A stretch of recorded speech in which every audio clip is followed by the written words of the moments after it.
I told this lady a story about a prophecy of my father's years ago. In 1919, at the turn of the year, I can see my father at the head of the table, and all of us children sitting there, and he said to my mother, there will be a war in 20 years, we'll see. It will be in the fall. Germany will again be at war with England. Japan will be in it, and Russia and Italy. America will be our great ally. My mother looked around the table at her sons and said, my boys will be of the age to go to that war. What are you talking about?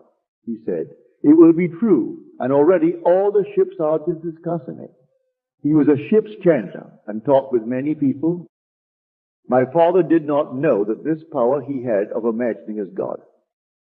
He could take a man or woman or a community and see them so vividly in imagining in his own living room that they became objective to him, and afterwards find them coming to his office to propose what he had inwardly set in motion. But he did not identify that power that creates his world with this supreme power that he called God.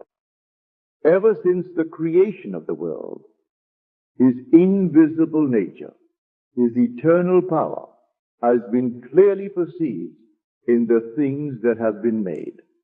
My father saw everything is made. He discussed a program with a man, and afterward, the man comes to him and proposes the deal that my father had already closed in his imagination. But he did not identify it with God, that exchanged the glory of the immortal God for images resembling mortal man, and serve the creature rather than the creator. Everyone here, your invisible presence is God. But if you imagine money into being and you make $1 million, suddenly you worship the million, not the power that made it possible. You enter a certain social circle, and then you forget that you brought it into being by imagining. And now you think this group is what is all important. So man forgets and exchanges the glory of the immortal God for the image of a mortal man or something that vanishes, for everything visible will vanish. But you will not vanish. Even this great land will one day be washed by the sea, but you will not be. That which brought things into being cannot cease to be. So we are warned. I told this lady about my father, and she said, your father did that in 1919. But I will go back to 1919, and my father said, I do not want to buy a paper because I can see the headlines. And they say war. He was so determined and convinced that he would not buy one for weeks. And when he did finally buy it, the headline said, war. Then the lady asked if her father's attitude towards the sister's husband had determined what happened, and whether she should continue helping her sister, who was always in need. Yes, it determined what happened, but now it could be changed radically. Give to the sister if she needs help.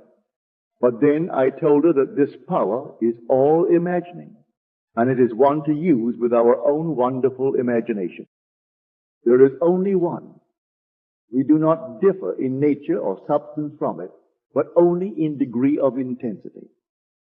If we could imagine anything in the world and not swerve and not turn and give all glory to this power called God, nothing could keep it from coming into being. God speaks to man through the language of dreams, that I do not have to go to sleep to dream.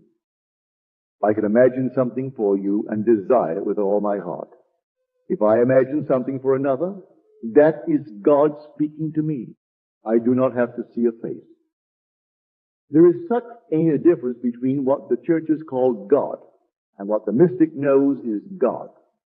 Blake speaks of Christianity in the last chapter of his great work, Jerusalem. He breaks it into 4 chapters, like the 4 rivers, etc. And he tells us, I give you the end of a golden string. Only wind it into a ball.